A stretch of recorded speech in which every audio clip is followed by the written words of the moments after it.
Alors, les chambres d'agriculture ont travaillé avec l'Institut de l'élevage aussi sur un outil qui s'appelle CAP2ER, qui va être mis en place pour toutes les filières pour déjà faire un état des lieux des exploitations, faire un diagnostic initial des exploitations, savoir où ils en sont au niveau des émissions justement de gaz à effet de serre, quels sont les postes les plus émetteurs et derrière de pouvoir réaliser un plan d'action pour regarder ce qu'ils peuvent réduire, de quelle façon, sans que ce soit économiquement trop important pour les exploitations.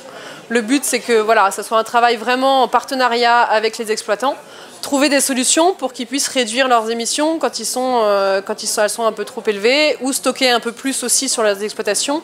Les grands leviers, ça dépend un petit peu justement déjà des filières. Par exemple, en élevage, on peut travailler sur l'optimisation déconcentrée dans les rations.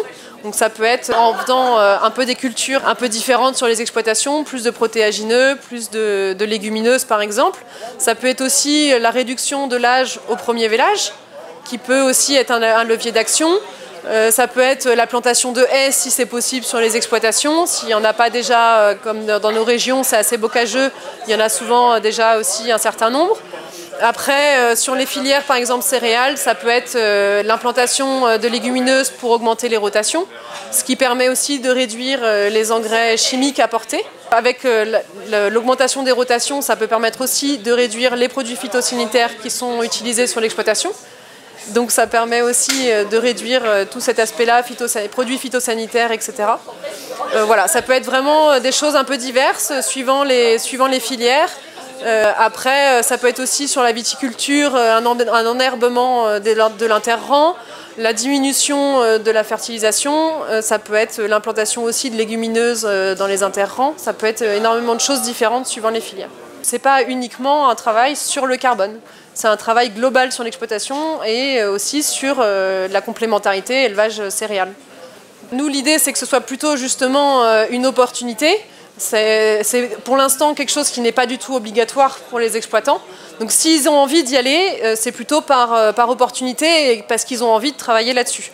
Ils sont conscients qu'il y a des choses à faire, qui peuvent justement s'améliorer sur leurs exploitations, qu'il y a aussi tout un côté communication auprès du grand public qui peut être aidé avec ça. Et ça leur permet aussi de pouvoir avoir un meilleur travail sur leurs exploitations parce que finalement, si on utilise moins de produits phytosanitaires, moins d'engrais chimiques, ils sont contents de le faire aussi, de pouvoir réduire tous ces aspects-là et de moins les utiliser sur leurs exploitations. Pour eux, même psychologiquement, c'est quand même quelque chose qui est valorisant.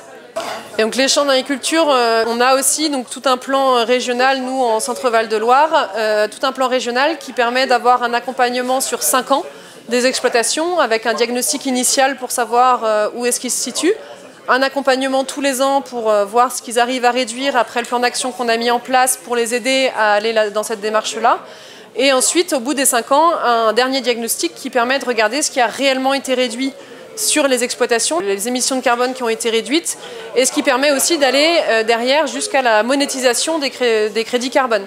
Donc tout ce qui a pu être réduit peut être derrière vendu avec la France Carbone Agri Association qui permet de faire le lien entre les entreprises et les exploitations pour après faire de la revente de crédits carbone.